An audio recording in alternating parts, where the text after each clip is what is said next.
Last video में पढ़ा था जो आरबीआई का मॉनेटरी पॉलिसी उसी के बारे में हम लोग डिस्कस कर रहे थे लास्ट वीडियो में। और उसमें हम लोग पढ़े थे एसएलआर तक हमने पढ़ाई किया था।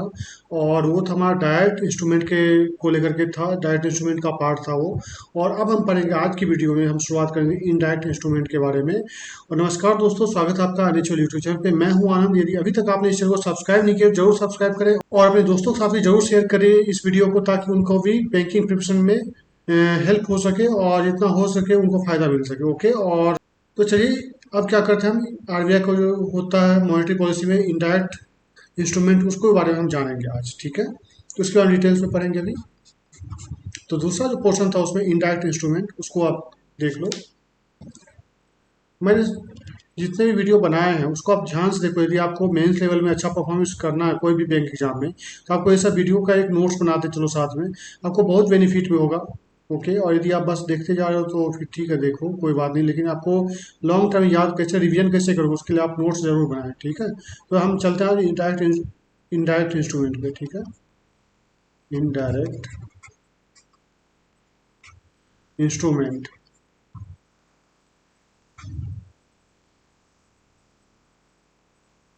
ठीक है, तो इसमें क्या होता है? पहला होता है एलएएफ। इसका मतलब ये होता है लिक्विडिटी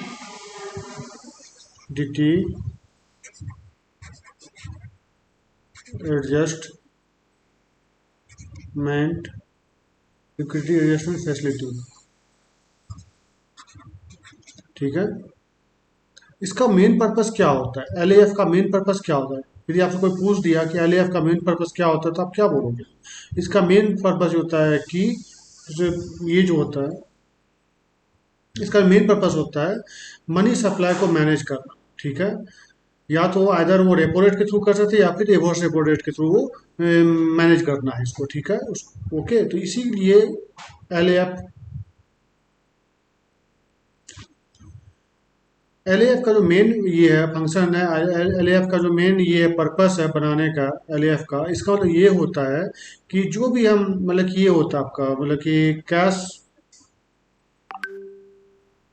इसका एलएएफ का मेन पर्पस ये होता है कि to manage money supply by other reverse repo rate और या रेपो रेट के द्वारा। ठीक है, इन द मार्केट। ठीक है, तो यही होता है इसका। तो मैं लिख देता हूँ यहाँ पे, it's main main purpose to manage money supply by either repo rate और रिवर्स रेपो रेट। ठीक है, तो अब हम चलेंगे मनी सप्लाई के ऊपर। ठीक है, तो मनी सप्लाई क्या होता है उससे हम जानेंगे अब।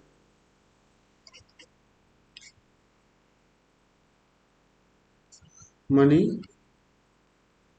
सप्लाई, आप लोग बहुत सुनोगे मनी सप्लाई आरबीआई के मॉनेटरी पॉलिसी में, तो होता क्या है? तो देखिए इसमें क्या होता है मनी सप्लाई में। देखिए क्या होता है, कभी कभी क्या होता है कि मनी सप्लाई जो होता है, ओके, उस टाइम क्या होता है, कभी क्या होता है कि मार्केट में लेस हो जाता है। ठीक है, उस टाइम में क्या होता है, आरबीआई जो होते हैं उस टाइम में आरबीआई उस चीज़ को सही करता है, मार्केट में जो कैश फ्लो हो वो सही करने के लिए उसको यूज अपना वो टूल करता है, चाहे वो रिवर्स रेपो रेट हो या फिर रेपो रेट हो, ये सब का यूज किया जाता है। ठीक है, कि मनी सप्लाई हमारे मार्केट में बनी रहे और इन्फ्लेशन कंट्रोल में रहे। ठीक है, तो यही चीज़ होता है। तो मैं लिख देता हूँ पूरी चीज़ें यहाँ पे। ठीक है, इसलिए होता है when money when money supply is less, it is bound to have bank have less fund less funds and then RBI intervene to try to improve market. Okay, तो होता क्या है कि जब मनी सप्लाई लेस हो जाता है, तो अब देखिए क्या होता है कि उस टाइम बैंक के पास भी क्या होता है, लेस फंड होते हैं, ठीक है। तो उस टाइम क्या होता है, RBI इंटरफेयर करते हैं, ठीक है, उसमें RBI आगे आते हैं उस टाइम में, ठीक है। वो क्या चाहते हैं कि मार्केट का जो सिचुएशन हो वो इम्प्रूव हो, ठीक है। उसके बाद क्या होता है, इम्प्रूव हो, ठीक है। RBI will check CRR and SLR, ठीक है। उसका क्या करता है RBI, CRR और SLR दोनों को चेक करता है, ठीक है। But in various cases but in various cases में क्या होता है, ये जो दोनों टूल्स होते हैं हमारे CRR और SLR वर्क नहीं करते हैं। But in various cases SLR and CRR does not work. Okay, या डज नॉट वर्क या डज नॉट हेल्प, ओके, कुछ भी लिख सकते हो आप, ठीक है। Because the condition of the market is, यहाँ पे क्या हो गया, because the condition of the market is worst, ठीक है, और बद से बदतर हो जाता है, ठीक है। उसके बाद क्या होता है, then RBI will provide surplus funds to the bank to the period of 0 to 90 days। मैं अभी पूरा डिस्कस करूंगा, लिख लेता हूँ पहले, उसका पूरा डिस्कस करूंगा, ठीक है। By taking government securities to government security from bank, okay. The rate of interest offered here is called as repo rate, ठीक है। ओके, इसको पहले समझ लेते हैं। क्या करते हैं, जब मनी सप्लाई जो होता है वो लेस हो जाता है, किसमें, मार्केट में, ठीक है। तो उस टाइम बैंक के पास में लेस फंड होते हैं, तो RBI क्या करते हैं, इंटरवीन करते हैं, इंटरफेयर करते हैं बीच में, और आगे आते हैं मार्केट को इम्प्रूव करने के लिए, ठीक है। RBI क्या करता है उस टाइम में, RBI will check CRR and SLR। पहले क्या करता है RBI, क्या चेक करता है, बैंक का CRR एंड SLR चेक करता है। यदि वो सही रहता है या कुछ रहता है उसमें, तो उसको सही करने, उसी के थ्रू, दो टूल्स के थ्रू वो सही करने की कोशिश करते हैं। बट बाय द वे कभी कभी ऐसा होता है कंडीशन मार्केट का कि ये SLR और CRR वाले जो टूल्स होते हैं ये काम नहीं करते हैं, या कोई हेल्प नहीं कर पाता मार्केट को इम्प्रूव करने में। उस टाइम में क्या होता है, कंडीशन का, मार्केट का कंडीशन तो बहुत बद से बदतर हो जाता है, ठीक है। तब क्या करता है RBI, will provide supply, then RBI will provide surplus funds to the bank to the period of 0 to 90 days by taking government security from bank, ठीक है। उस टाइम क्या करते हैं, यदि उससे भी सिचुएशन नहीं सुधरते हैं, तो RBI क्या करते हैं कि बैंक को सरप्लस फंड प्रोवाइड करते हैं, okay.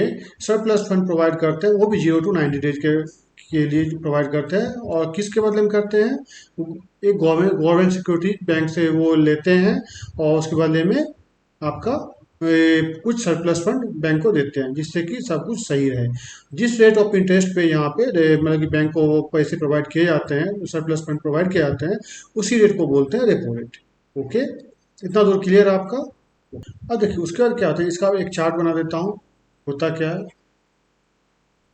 Money supply. Okay, money supply क्या होता है? जब लेस होता है, जैसे इसमें बताया था आपको वही चीज़ है इसमें भी। जब मनी सप्लाई क्या होगा, लेस हो जाएगा, तो बैंक को क्या चाहिए होता है उस टाइम में?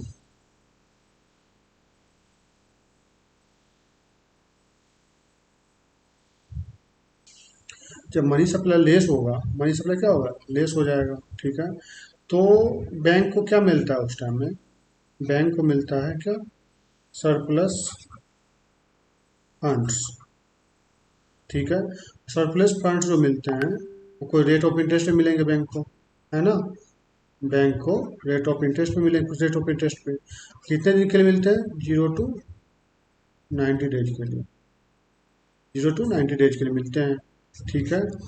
और ये जो बैंक को मिलता है, ओके, ये जो फंड मिलते हैं ये किसके बेसिस पे मिलते हैं? ये आरबीआई क्या करता है, गवर्नमेंट सिक्योरिटी लेते हैं, किससे? बैंक से ले लेते हैं, ठीक है। ओके, गवर्नमेंट बैंक से क्या लेते हैं, ये आरबीआई क्या लेते हैं बैंक से? गवर्नमेंट सिक्योरिटी लेते हैं, ठीक है। तब जाकर के क्या करते हैं, बैंक को पैसा देते हैं। और जिस रेट ऑफ इंटरेस्ट पे पैसा देते हैं बैंक को, उसी को बोलते हैं रेपो रेट, ठीक है। इतना तो क्लियर है, उम्मीद करता हूँ यहाँ तक क्लियर हो गया आपका। ओके, ये तो हो गया केस जब मनी सप्लाई कम होता है। अब मान लो मनी सप्लाई ज़्यादा हो गया। क्या हो गया, मनी सप्लाई ज़्यादा हो गया। एक केस ये हो गया मनी सप्लाई कम हुआ, एक केस हो गया कि मनी सप्लाई ज़्यादा हो गया। उस टाइम में क्या होता है वो देख लो, ठीक है। इसको मैं क्या करता हूँ, मिटा देता हूँ। इतना दूर आप तो समझ ही गए हो, इतना दूर मैं हटा देता हूँ। तो उस टाइम होता है, बैंक्स में प्रोवाइड सरप्लस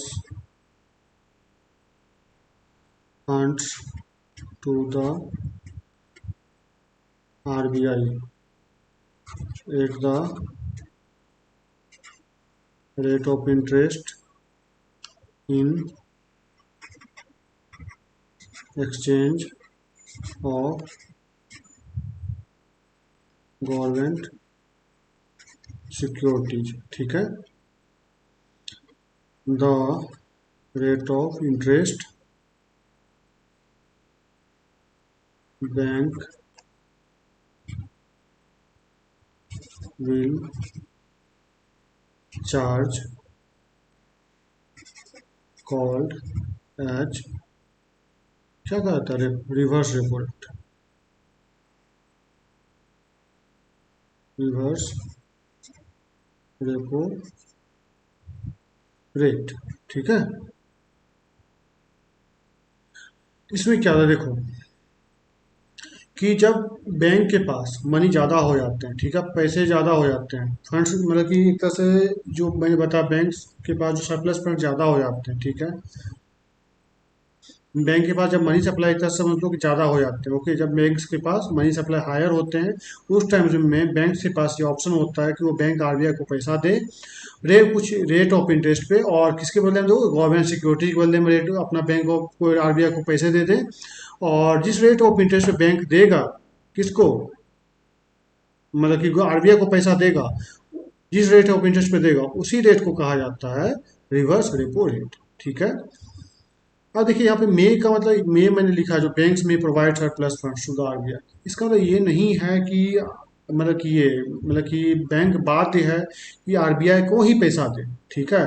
बैंक चाहे तो और कोई मतलब कि बहुत बड़े फर्म को दे सकते हैं जो कि गवर्नमेंट सिक्योरिटीज के पास हो, ऐसे करके वो दे सकते हैं, और भी कहीं जगह इन्वेस्टमेंट कर सकते हैं जिससे उसको ज़्यादा रिटर्न्स आए, ऐसा वो कर सकते हैं। उसके लिए उसके पास राइट्स हैं बैंक के पास, ठीक है।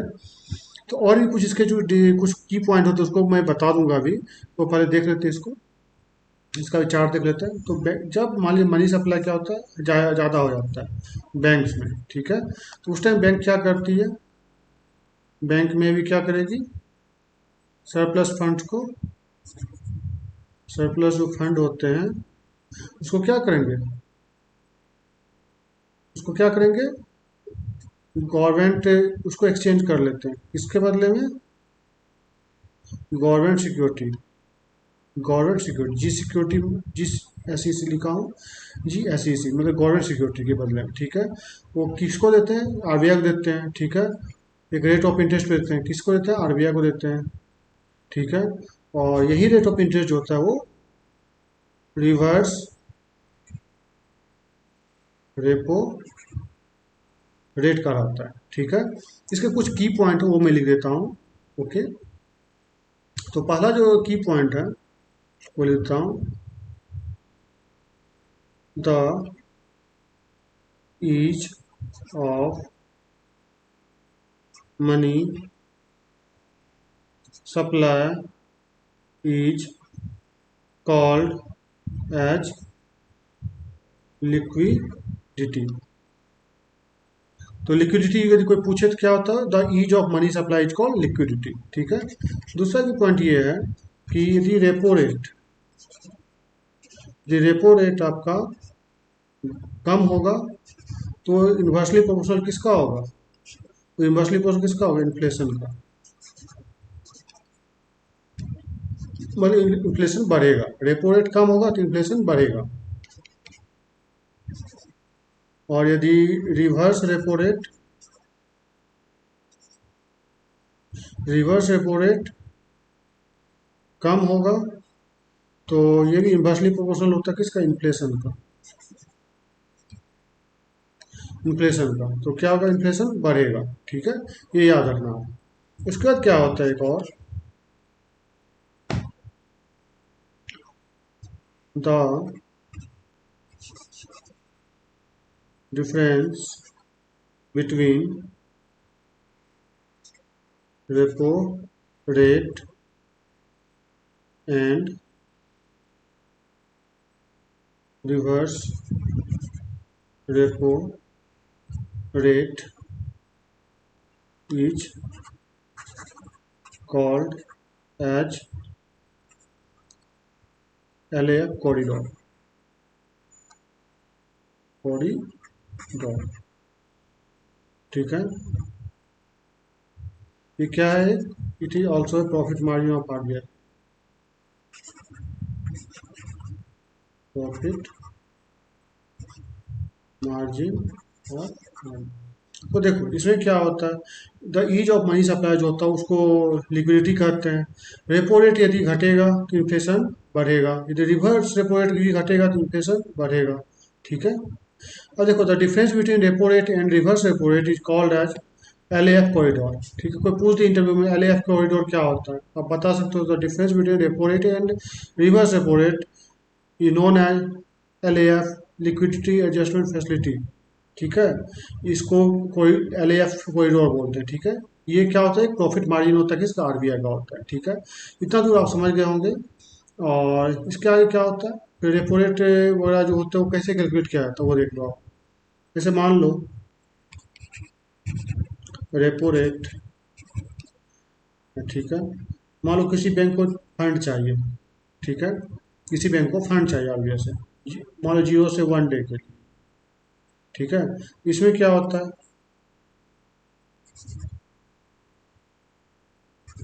अमाउंट जो मैक्सिमम होता है, अब मान लो कि कोई मैक्सिमम कोई अमाउंट हो, मान लो कोई बैंक को चाहिए 500 लोन चाहिए, किससे, RBI से लोन चाहिए बैंक को, ठीक है। तो उस टाइम क्या करेगा, 1 दिन के लिए चाहिए, 0 दिन के लिए चाहिए, या सेम डे के लिए चाहिए, फिर या फिर 1 डे के लिए चाहिए, ठीक है। तो क्या होता है इसमें, 0.25% ऑफ बैंक NDTL होता है, ठीक है। अब मान लो 2 दिन से ज़्यादा और 90 दिन तक, इसमें क्या होता है, अमाउंट जो होगा मैक्सिमम जो होता है वो, और उसका 0.5% ऑफ NDTL, ऐसे किया जाता है, ठीक है। तो ये सब इतना पूछता नहीं है, बट आपको पता होना चाहिए कि कैसे क्या होता है, ठीक है। तो चलिए अगला चीज़ हम देखते हैं, अगला क्या करना है और आगे क्या हमको पढ़ना है, ठीक। अब मान लो बैंक के पास इससे ज़्यादा फंड चाहिए, मान लो 500 करोड़ से ज़्यादा चाहिए, या फिर और भी मतलब 0.25% जो बैंक का एनटीएल होता है इससे भी ज़्यादा चाहिए। तो उस टाइम में क्या होता है, रेपो रेट वर्क नहीं करता है, ठीक है। उस टाइम क्या होता है, रेपो रेट वर्क नहीं करता। उसके बाद क्या होता है, उसमें क्या काम करता है आगे चल के, एमएसएफ होता है, ठीक है। एमएसएफ जो होता है मार्जिनल स्टैंडिंग फैसिलिटी जो होता है, ये सब के बारे में अभी जानेंगे, उसको हम कभी कवर करेंगे। तो ये होता है, अब जो आगे हम पढ़ेंगे अभी कॉल मनी मार्केट पढ़ेंगे, ठीक है। तो उसको हम देखते हैं अगले। इसको मैं हटा देता हूँ। तो उम्मीद करता हूँ यहाँ तक आपको समझ में आया होगा। तो अगला में जो चीज़ है उसको मैं कवर कर लेता हूँ। तो जितना हो सके आप लोग रिवीजन करते रहिए साथ में। रिवीजन करने से क्या होगा, आपका नॉलेज ही बढ़ेगा, ठीक है। और जीके जितना हो सके, करंट अफेयर वगैरह जो भी होते हैं उसको आप हमेशा रिवाइज करते रहें। ओके, रिवीजन करने से ही आपके नॉलेज बढ़ेंगे, ठीक है। तो चलिए इस क्वेश्चन क्वेश्चन बोल रहा हूँ मैं, इस टॉपिक जो है अब अगला उसको देखते हैं, ठीक है। तो अगला क्या है हमारा, कॉल मनी मार्केट, ठीक है। तो ये क्या होता है, कॉल मनी मार्केट क्या होता है, ये क्या होता है, it is a market which involves all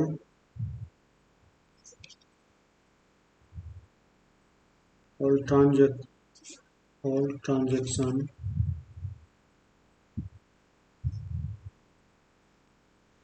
between 0 to 1 day, ठीक है। ये होता है कॉल मनी मार्केट, क्या होता है, it is a market which involves all transaction between 0 to 1 day, ठीक है। अब देखिए इसके आगे होता है, जैसे कि हमने बताया था आपको कि रेपो रेट जो होता है, रेपो रेट जो होता है इसमें 0.25% ऑफ एनडीटीएल, ठीक है। जैसे अभी जस्ट वाले पहले पढ़े थे। तो इसी में होता है एमएसएफ होता है, ठीक है। और अभी आपको बताएंगे ये सारी चीज़ें डिटेल में। तो देखिए एक होता है एमएसएफ होता है, इसका क्या होता है मतलब, मार्जिनल स्टैंडिंग फैसिलिटी, ठीक है। क्या होता है, मार्जिनल स्टैंडिंग फैसिलिटी, ओके। ये होता क्या है उसको तो जान लें। ये क्या होता है, this is an overnight, this is overnight क्या होता है, फैसिलिटी होता है। मान लो बैंक को पैसा चाहिए ओवरनाइट, 0 या 1 डे के लिए, तो उस टाइम में हमें सब यूज किया था, सारी डिटेल बताऊंगा अभी, ठीक है। पर लिख तो दूँ, 0 to 1 डे, ठीक है। In which RBI offers surplus funds up to 2% of NDTL, ठीक है। एंड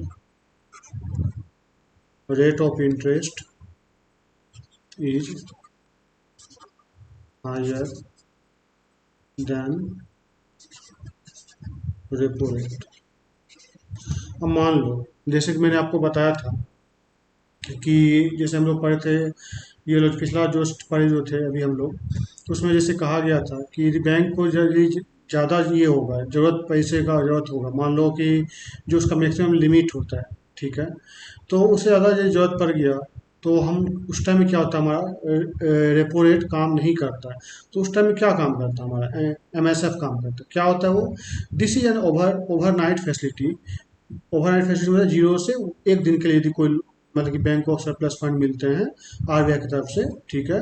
तो उसको बोलते हैं ओवरनाइट फैसिलिटी, ठीक है, फंड की। तो इसमें क्या होता है, आरबीआई ऑफर्स करते हैं surplus fund up to 2% of NDTL, 2% तक एनडीटीएल का दे सकते हैं। ठीक है।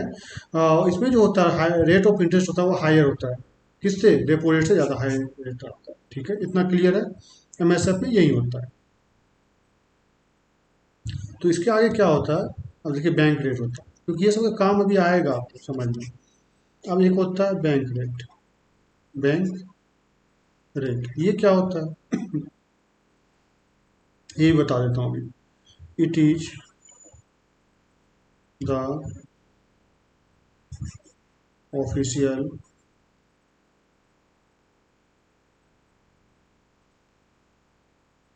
interest rate at which RBI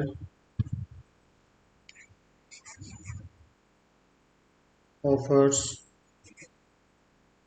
funds। ठीक है, ये क्या होता है, ये एक ऑफिशियल इंटरेस्ट रेट होता है जिस पर कि आरबीआई फंड को ऑफर करता है। ठीक है, तो देखिए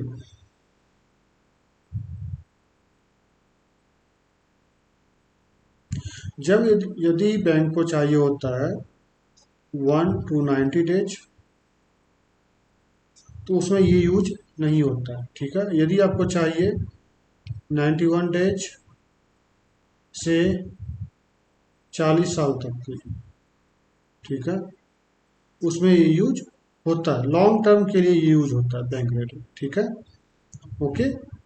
किसी को, कोई बैंक को पैसा चाहिए, कुछ चाहिए, वो भी पीरियड 91 डेज से लेकर के 40 ईयर्स तक का, तो उसमें बैंक रेट के हिसाब से उसको पैसे ये होते हैं। ठीक है, मतलब कि देने, बैंक रेट का चार्ज लगता है, जो उस टाइम बैंक रेट चल रही होती है उस वो इंटरेस्ट रेट देना पड़ता है।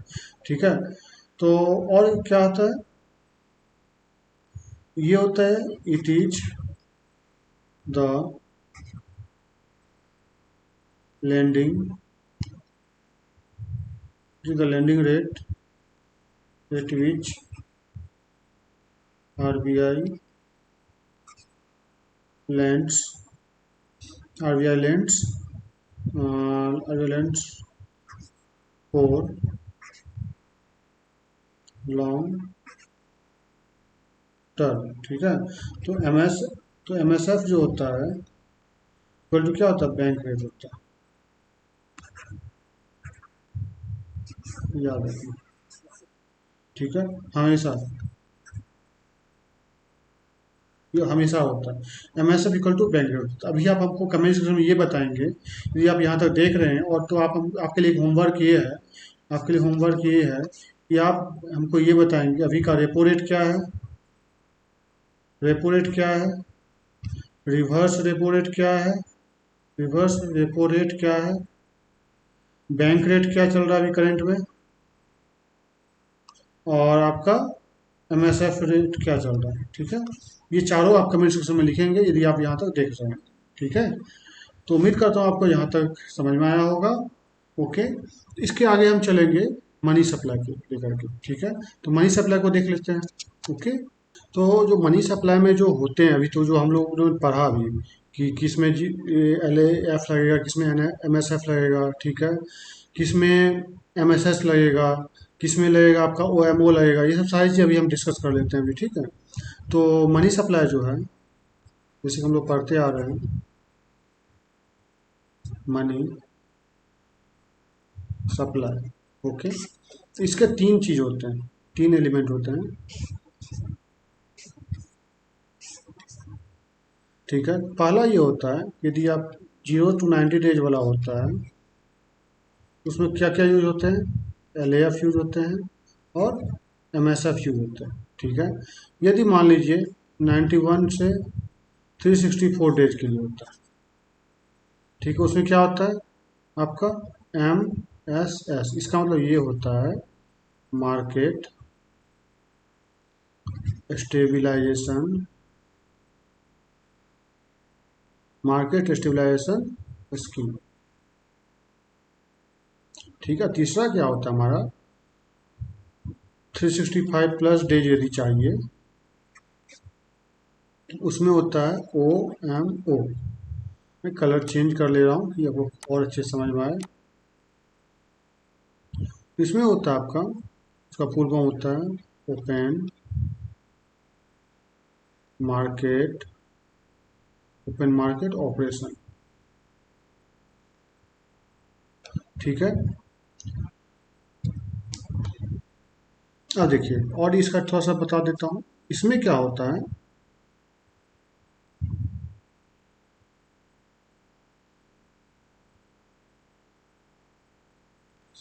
ये जो होता है इसमें, जैसे हम लोग लेते हैं, मतलब कि इसमें जो आरबीआई लेते हैं या फिर जो भी एक सिक्योरिटी के तौर पे लेते हैं, इसमें टी बिल होता है। ठीक है, टी बिल।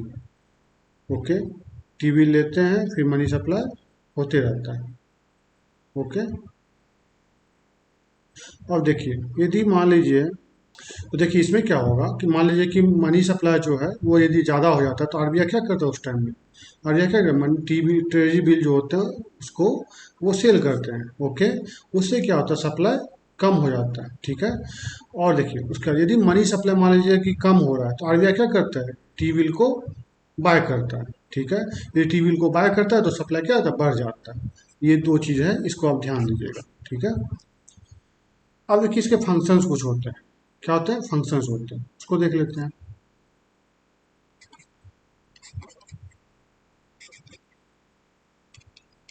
फिर फंक्शन होते हैं, पहला होता है, पहला जैसे ही अब देख लो, पहले ऐसे देख लो,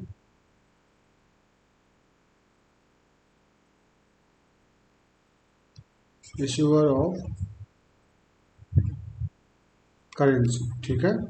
तो इसमें क्या होता है, इश्यूअर करेंसी कौन है, हमारा देश का आरबीआई है। ओके। इसमें एक चीज़ और चीज़ होता है कि 1 रुपीज का जो होता है, ये 1 रुपीज का, 1 रुपीज के जो नोट्स होते हैं या कॉइन्स होते हैं, उसको कौन जनरेट करता है या कौन उसको प्रिंट करता है, ठीक है, वो करता है गवर्नमेंट ऑफ इंडिया। उसको आरबीआई प्रिंट नहीं करते हैं। क्यों नहीं करते हैं, because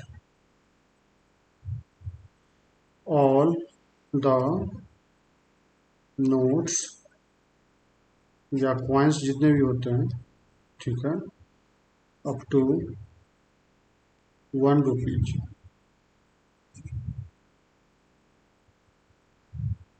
known as known as coins, मतलब स्मॉल नोट्स, स्मॉल नोट्स भी बोलते हैं। ठीक है। किसमें मेंशन किया गया है, कौन से एक्ट में, mentioned in coinage act, COINAG, coinage act 1996। ठीक है।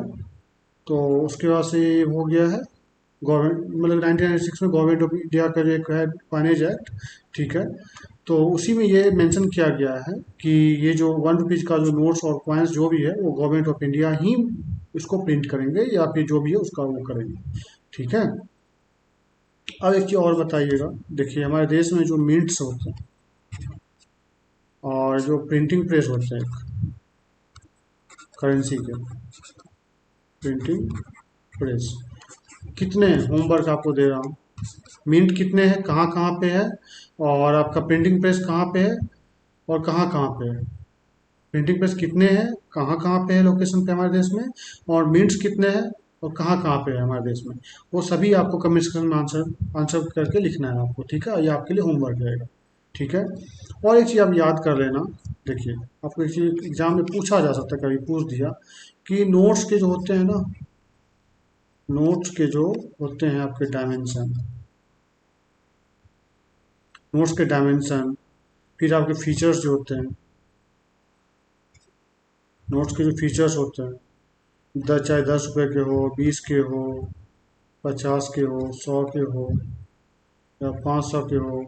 अब ये तो 2000 के बंद हो गए हैं, तो अगर 2000 का भी देख सकते हो आप, क्योंकि अभी चर्चा में न्यूज़ में तो पूछ सकता है आपसे। ठीक है, इसका साइज क्या होता है, इसका कलर क्या होता है, ठीक है, और इसमें पिक्चर किसका होता है। ठीक है, इसे एग्जाम पूछ देते हैं कभी कभी। ठीक है, इसको आप थोड़ा देख लेना। ओके। तो उम्मीद करता हूँ आपको यहाँ तक अच्छा लगा होगा सेशन, और बहुत सारी चीज़ें सीखने को मिली होगी। तो देखते हैं आगे हम और क्या देख सकते हैं इसमें। ठीक है।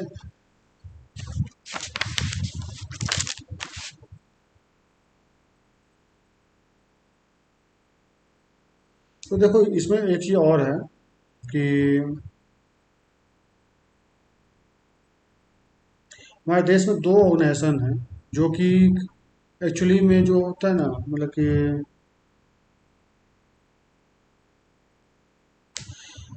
हमारे देश में दो ऑर्गेनाइजेशन है। एक जो कि करेंसी को जो डिस्ट्रीब्यूट करता है उसको लेकर के दो करेंसी है। दो ऑर्गेनाइजेशन है। पहला का नाम है बी भारतीय रिजर्व बैंक, BRB। पहला है इसमें BRB NMPL, और दूसरा है इसका SPMCIL। ये दो हमारे ये ऑर्गेनाइजेशन है जो कि मतलब कि नोट्स को डिस्ट्रीब्यूट करते हैं हमारे देश में, ठीक है। तो ये इसको आप याद रख लेना, इसका फुल फॉर्म आप याद कर लेना, कहीं कोई पूछ दिया तो आप बता सको, ठीक है। तो इसके आगे हम जाएंगे, जब अगला क्लास होगा तो उसमें हम लोग पढ़ेंगे बेसल नॉर्म्स के बारे में।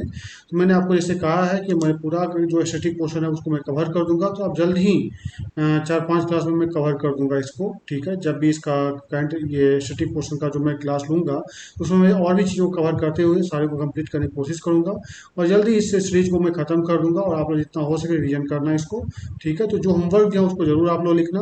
कमेंट सेक्शन में कैसा लगे सेशन जरूर बताइएगा, कुछ इंप्रूवमेंट चाहिए, कुछ भी चाहिए तो वो भी सजेशन दे सकते हैं। तो मिलते हैं अगली वीडियो में। Thank you, have a nice day.